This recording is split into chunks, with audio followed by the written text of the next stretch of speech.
마가복음 6장. 예수께서 그곳을 떠나 고향으로 가셨습니다. 예수의 제자들도 동행했습니다.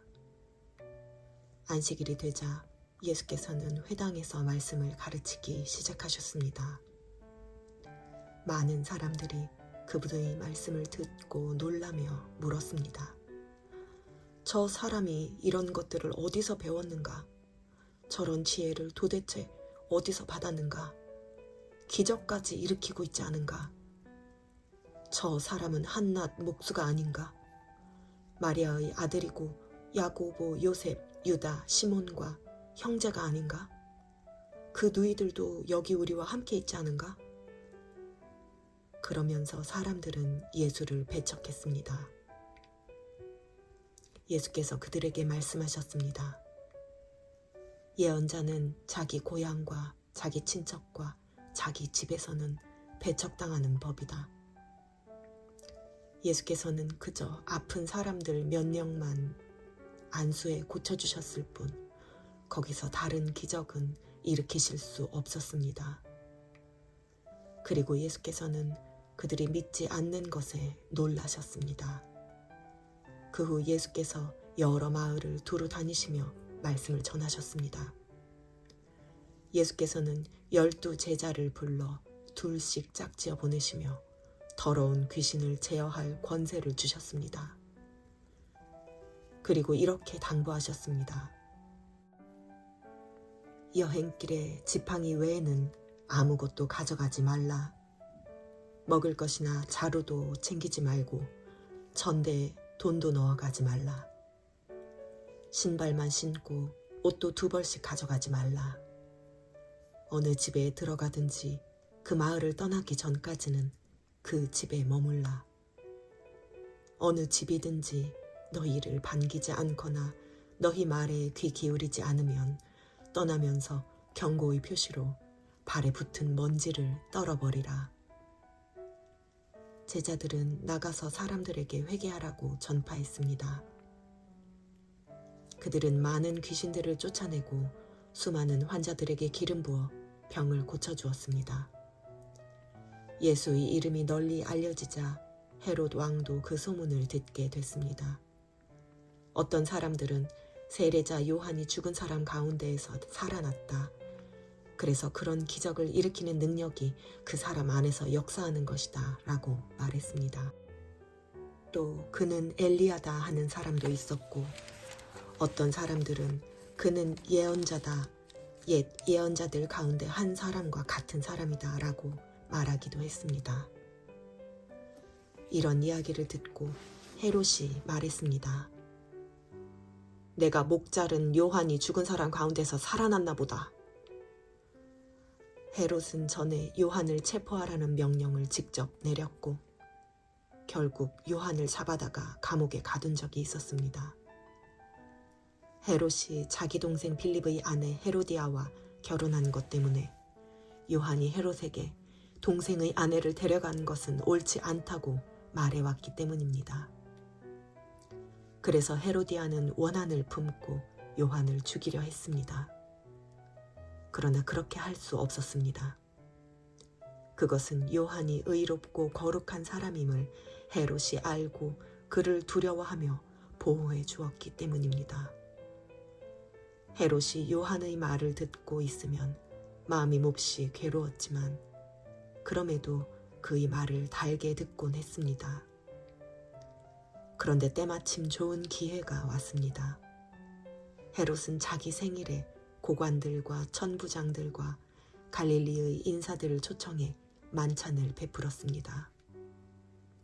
그때 헤로디아의 딸이 들어와 춤을 춰 헤롯과 손님들을 즐겁게 해 주었습니다. 왕이 그 소녀에게 말했습니다. 무엇이든 네가 원하는 것을 말해보아라. 내가 다 들어주겠다. 헤롯은 그 소녀에게 맹세까지 하면서 약속했습니다. 내 소원이 무엇인지 말해보아라. 내 나라의 절반이라도 떼어주겠다. 소녀는 나가서 자기 어머니에게 물었습니다. 무엇을 달라고 할까요?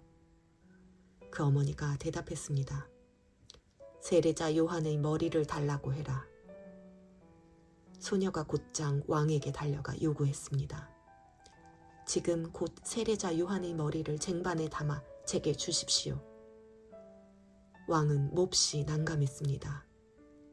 그러나 자기가 맹세한 것도 있고 손님들도 보고 있어서 그 요구를 도저히 거절할 수 없었습니다. 그래서 왕은 곧 호위병을 보내 요한의 목을 베어오라고 명령했습니다.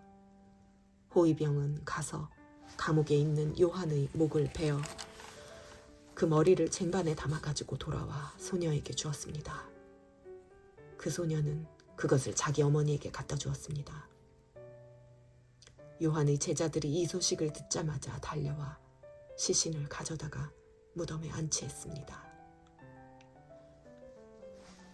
사도들이 예수께 돌아와 자기들이 한 일과 가르친 것을 모두 보고했습니다. 그런데 거기에는 오가는 사람들이 너무 많아 예수와 제자들은 먹을 겨를조차 없었습니다. 예수께서 그들에게 말씀하셨습니다. 외딴 곳으로 가서 잠시 쉬라. 그래서 그들은 따로 배를 타고 외딴 곳으로 갔습니다. 그런데 많은 사람들이 그들이 떠나는 것을 보고 그들을 알아보았습니다. 그리고는 여러 마을에서 달려나와 길을 따라 걸어가서 그들보다 그곳에 먼저 가 있었습니다. 예수께서 도착해 많은 사람들을 보시고 목자 없는 양들 같은 그들을 불쌍히 여겨 그들에게 여러 가지로 가르쳐 주기 시작하셨습니다. 날이 저물어 가자 제자들이 예수께 다가와서 말씀드렸습니다. 이곳은 빈 들인데 시간도 벌써 많이 늦었습니다. 사람들을 보내 가까운 마을이나 동네에 가서 각자 먹을 것을 사 먹게 하시지요. 그러자 예수께서 대답하셨습니다. 너희가 그들에게 먹을 것을 주라. 제자들이 예수께 말했습니다. 그러면 우리가 가서 200데나리온어치를 사다가 그들에게 먹이라는 말씀입니까? 예수께서 물으셨습니다. 빵이 얼마나 있느냐? 가서 알아보라. 그들이 알아보고 말씀드렸습니다. 빵 5개와 물고기 2마리가 있습니다. 그러자 예수께서는 사람들을 모두 풀밭에 무리를 지어 앉히라고 제자들에게 지시하셨습니다. 그래서 사람들은 100명씩 50명씩 무리를 지어 앉았습니다. 예수께서는 빵 5개와 물고기 2마리를 들고 하늘을 우러러 감사 기도를 드린 후 빵을 떼셨습니다. 그리고 제자들에게 주어 사람들 앞에 갖다 놓으라고 하셨습니다. 예수께서는 물고기 2마리도 그들 모두에게 나눠주셨습니다. 사람들은 모두 배불리 먹었습니다. 제자들이 남은 빵 조각과 물고기를 모으니 12바구니 가득 거두어 드렸습니다. 빵을 먹은 남자 어른만도 5,000명이었습니다. 예수께서 곧 제자들을 배에 태워 호수 건너편 벳세다로 먼저 가게 하시고 사람들을 돌려보내셨습니다. 그들을 보내신 뒤 예수께서는 기도하려고 산으로 올라가셨습니다.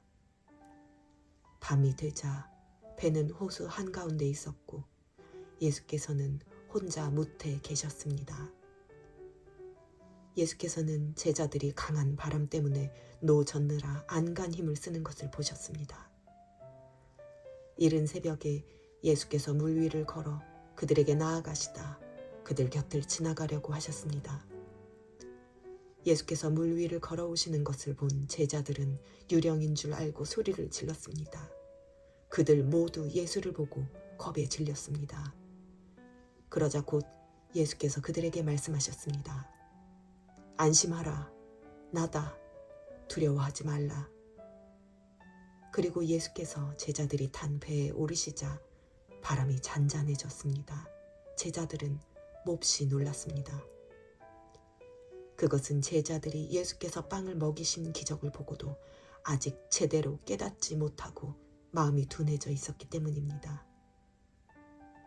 그들은 호수를 건너 게네사렛에 도착해 배를 대었습니다. 그들이 배에서 내리자 사람들은 예수를 즉시 알아보았습니다. 사람들은 온 지역을 뛰어다니며 예수께서 계시는 곳이면 어디든지 아픈 사람들을 자리에 눕힌 채 짊어지고 오기 시작했습니다. 예수께서 가시는 곳이면 어디든지 마을이든 도시든 농촌 할 것 없이 사람들은 아픈 사람들을 시장에 데려다 두고 예수의 옷자락이라도 만질 수 있도록 간청했습니다. 그리고 손을 댄 사람들은 모두 병에서 나았습니다. 아멘.